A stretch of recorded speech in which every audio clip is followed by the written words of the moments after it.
Good morning first year commerce.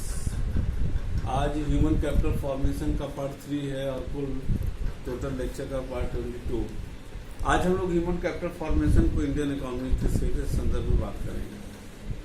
हम लोगों ने देखा कि ह्यूमन कैपिटल जो होता है that play very significant role because when we are talking about the human capital it means we are not only talking about the person because person is the tangible thing, a tangible person. I am talking about the personality. Personality is the intangible, and it play very significant role in the regarding the development of any country. Okay. Most of the developed country are expending a huge amount on the development of the human capital, on the क्या कहते हैं आपका education पर, training पर, health पर और आपका infrastructure, basic communities पर, वाटर पर, ये सारी चीज़ों पर काफ़ी एक खर्चा होता है।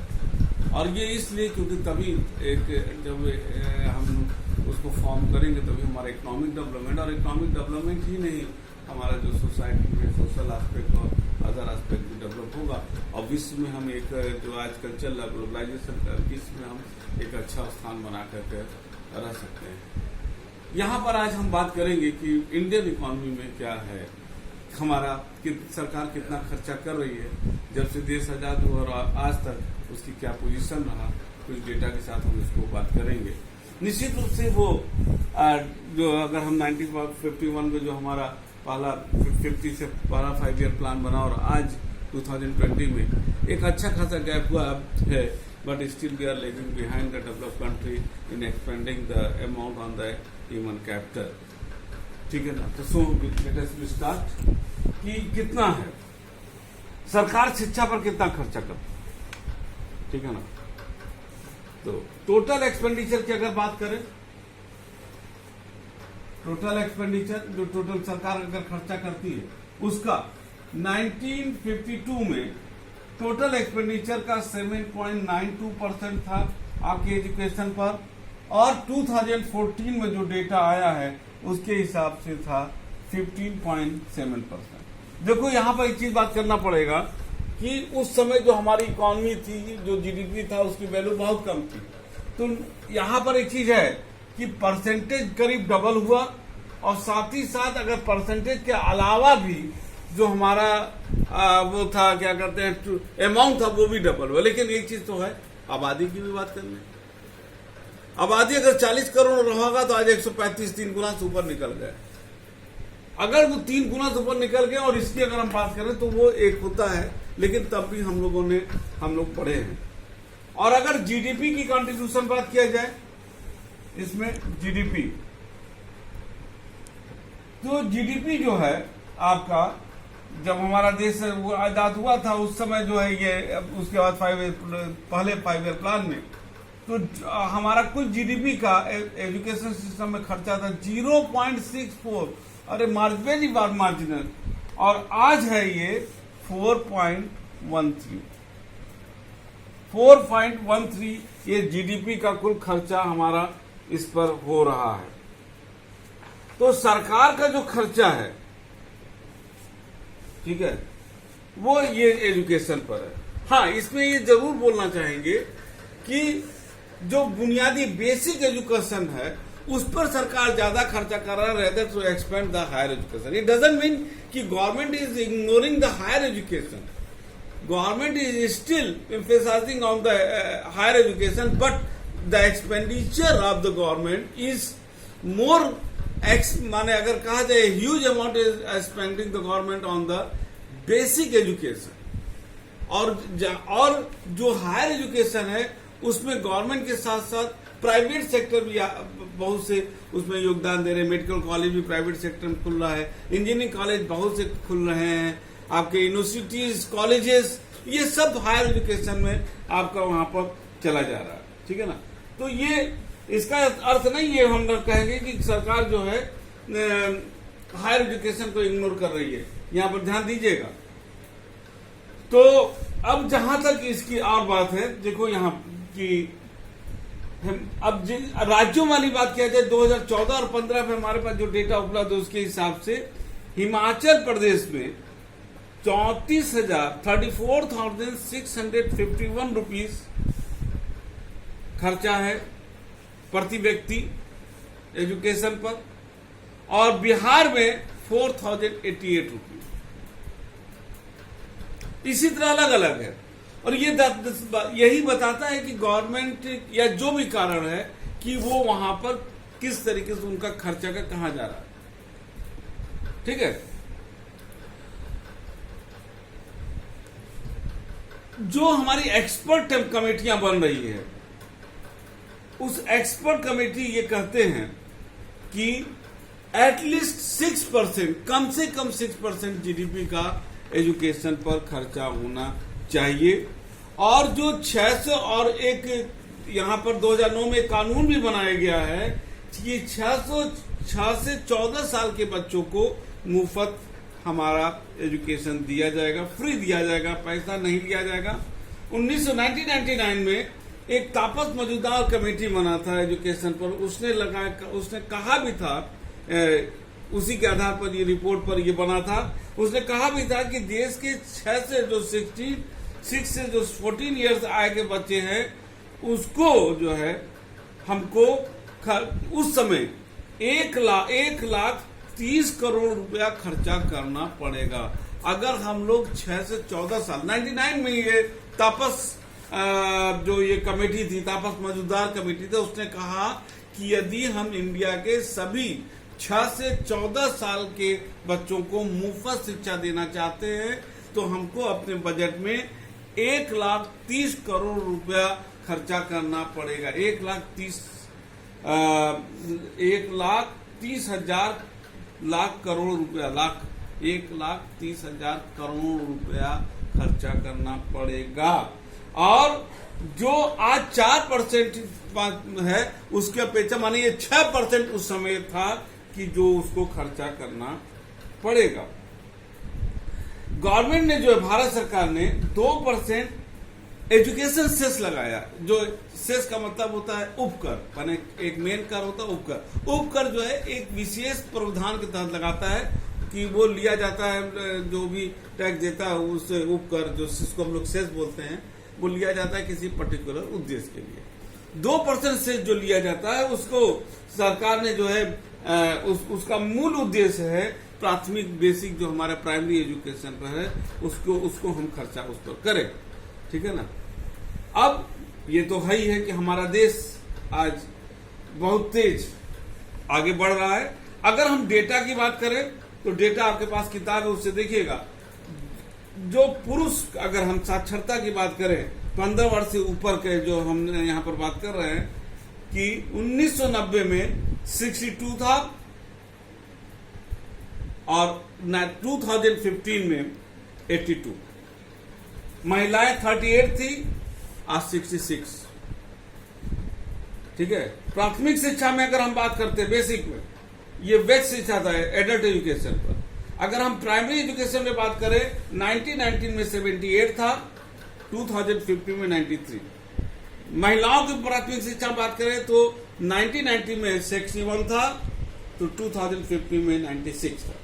और अगर यूथ में बात करें तो पुरुष में जो मेल है उसमें 1990 में 77 था, 2015 में 93 था। और महिलाओं में बात करें तो 1990 में 54 था, तो 2015 में आपका 90 था। ये यहां पर अब इसका सीधा सा मतलब है कि हम लोग आगे बढ़े हैं। जहां तक एक मेल और फीमेल की बात हो रही है, हमारे यहाँ एक सोशल एस्पेक्ट ऐसा है कि हम लोग महिलाओं की शिक्षा पर बहुत ज्यादा ध्यान नहीं देते हैं। आप तमाम इस पर सीरियल और तमाम चीजों को पढ़ चुके हो। आज भी गांव में ऐसी स्थिति है कि जैसे लगता है कि महिलाएं हमारे दूसरे श्रेणी के और उनको पढ़ने लिखने का अधिकार नहीं है। लेकिन धीरे धीरे स्थिति काफी परिवर्तन हुआ है। आज जिस तरीके से हम लोग जब पढ़ते थे तो हम लोगों के साथ कॉमर्स में तो कोई लड़कियां नहीं थी। आज एक पूरा सेक्शन ही पूरे हर स्कूल में कॉमर्स में 80-80, 90-90 बच्चे इनरोल हो रहे हैं, सीए बन रहे हैं। आज हमारे प्रदेश में 35 से 40 आईएएस अफसर महिलाएं हैं।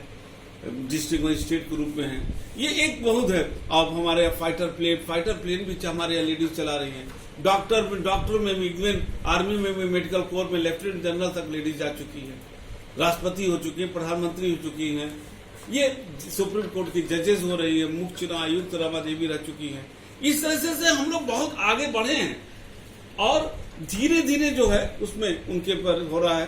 अब जो एक बेसिक लेडीज प्रॉब्लम होता है औरतों को, उस पर भी सरकार काफी एक प्रोजेक्ट चलाकर काम कर रही है, उनकी प्रेगनेंसी संबंधित तो तमाम। और आज जाके देखिए जो स्कूल और प्राथमिक शिक्षा में ज्यादातर लेडीज ही आ रही हैं। प्राइवेट सेक्टर में चले जाए, आज कहीं डिमार्केशन बहुत ज्यादा बढ़ा नहीं गया है। शहर में तो विशेष रूप से बहुत कम हुआ है, लोग जागरूक हुए हैं। अब लोग, हर व्यक्ति अपने बेटियों को पढ़ाना चाहते हैं और कहते भी हैं पढ़ेगी बेटियां तभी परिवार भी आगे बढ़ेगा और समाज और राष्ट्र भी आगे बढ़ेगा। ये सत्य, क्योंकि एक लड़का जब पढ़ता है तो वह अपने लिए पढ़ता है, लेकिन जब एक लड़की पढ़ती है तो पूरे परिवार को शिक्षित करती है। ये बहुत महत्वपूर्ण चीज है। ठीक है, भारत में जो है एक, अगर हम इसको पिरामिड के रूप में बात करें, पिरामिड ये बहुत नोकीला होता है। यहां पर ये उच्च शिक्षा एकदम हाई लेवल, ये बहुत नोकीला, यानी very few people are taking education, higher education, very few people. ये पिरामिड बना देता है। नीचे तो है प्राथमिक शिक्षा में, और ये भी इसमें एक देखने बात है, प्राथमिक शिक्षा में भी जो है बच्चे जो ज्वाइन कर रहे हैं, आज मिड डे मील से ज्यादा है कि बच्चे आए, जो गरीब घर के बच्चे वहां आए, खाना भी खाए। एक अलग है गांव में जो है हम लोग चले मिड डे मील, बच्चे आते हैं, खाते हैं, पीते हैं, लेकिन शायद कहीं न कहीं इसमें कमी रह गई कि बस उसको खाने पीने का ही कार्यक्रम बन के रह गया। लेकिन वही क्या, वो हायर एजुकेशन पे जा रहे हैं। यहाँ पर थोड़ी सी दिक्कतें हैं कि बहुत जो एक रेशियो जाना चाहिए वो रेशियो नहीं जा पा रहा है, और बेरोजगारों की संख्या इसलिए भी बढ़ती जा रही है, शिक्षित बेरोजगारों के कारण है कि वो स्किल्ड नहीं हो रहे हैं, वो एक सब्जेक्ट की जानकारी लेके जाते हैं। लेकिन 2014 के बाद जब नरेंद्र मोदी जी प्रधानमंत्री बने, उन्होंने स्किल डेवलपमेंट पर एक इनिशिएटिव बनाया कि हम एजुकेशन भी देंगे और उनको टेक्निकल एजुकेशन देंगे, ताकि हमारे यहाँ शिक्षित ही नहीं, एक सब्जेक्ट की जानकारी नहीं, स्किल्ड जो, जिससे कि उनको एक बेहतर रोजगार और सारी चीजें उनसे मिलेगा। ठीक है ना।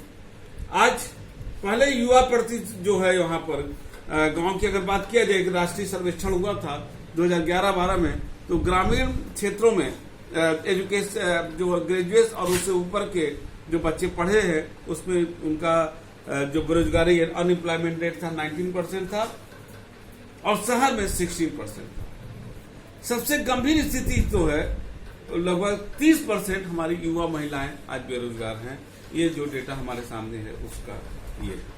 अब हम अगर बात करें टोटल, यहाँ पर एक समरी के रूप में हम बात करें तो इंडिया में, अगर हम, क्योंकि इंडिया, ये हमारा लेक्चर पूरा इंडियन इकोनॉमी से संबंधित है, इंडिया में निश्चित रूप से चाहे जीडीपी का हो, चाहे नेशनल इनकम हो, बढ़ा है।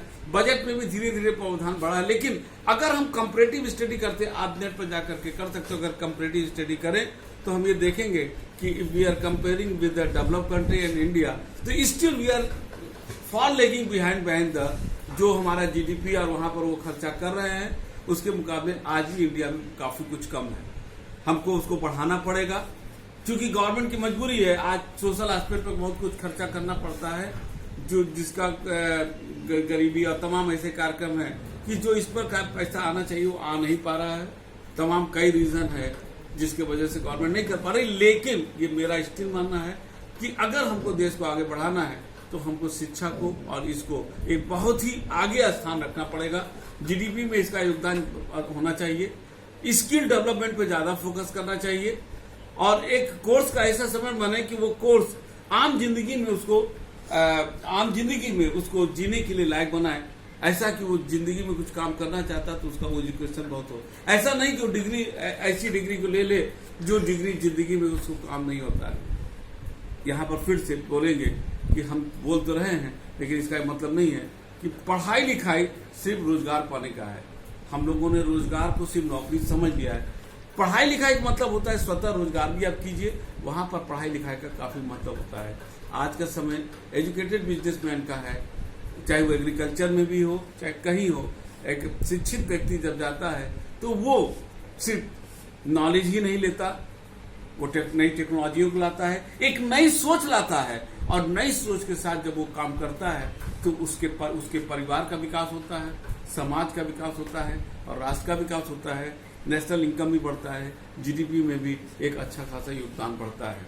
तो हम लोगों ने देखा कि ह्यूमन कैपिटल एक महत्वपूर्ण क्षेत्र है, और ये हमारे ख्याल से this is the foremost thing. और again I will repeat my words कि देश जो आर्थिक संसाधन या भौतिक संसाधनों से ज्यादा लोगों की सोच से समाज और देश का विकास होता है, और वो सोच जो आता है वो लोगों के दिमाग से आता है, ह्यूमन कैपिटल से आता है। और जब हम लोगों को शिक्षित करेंगे तभी जाकर के उनका एक सोच बदलेगा, और वो दीर्घकालीन एक लॉन्ग टर्म अप्रोच से काम करेंगे और देश के विकास में योगदान देंगे, तभी देश का विकास होगा। अगर हमको 2035 में डेवलप कंट्री होना है, 2035 में, जैसे हमारे अब्दुल कलाम मिसाइल मैन अब्दुल कलाम ने विजन 2020 में कहा था कि 2020 तक होगा, लेकिन जो अब एक एक्सपर्ट का दौरा आता है कि 2035 तक इंडिया डेवलप कंट्री हो जाएगा, वहाँ पर हम ये कह सकते हैं कि हमको डेवलप कंट्री होना है तो हमको सबसे ज़्यादा लोगों पर काम करना पड़ेगा। सोच बदलिए, दुनिया बदल जाएगी। नज़र नहीं, नज़रिया बदलिए, तभी देश का विकास संभव है। तब तक के लिए अपना भी नज़रिया बदलिए, पढ़ाई के भी नज़रिया बदलिए, पढ़ाई को ज़रूरत से ज़्यादा ख्वाहिश में रखिए। आप देश का विकास करिएगा, परिवार का विकास करिएगा, क्योंकि आप जैसा युवा पीढ़ी आने वाले देश की बागडोर संभालने वाला है। सिर्फ परिवार ही नहीं, आप देश के लिए भी एक मार्गदर्शक बनेंगे। इस सोच के साथ, एक अच्छी सोच के साथ हम लोग आगे बढ़ें और देश के विकास में योगदान करें। तब तक के लिए सोचते रहिए, क्लास में मिलेंगे, और स्वस्थ रहिए, मस्त रहिए। Good day and good bye.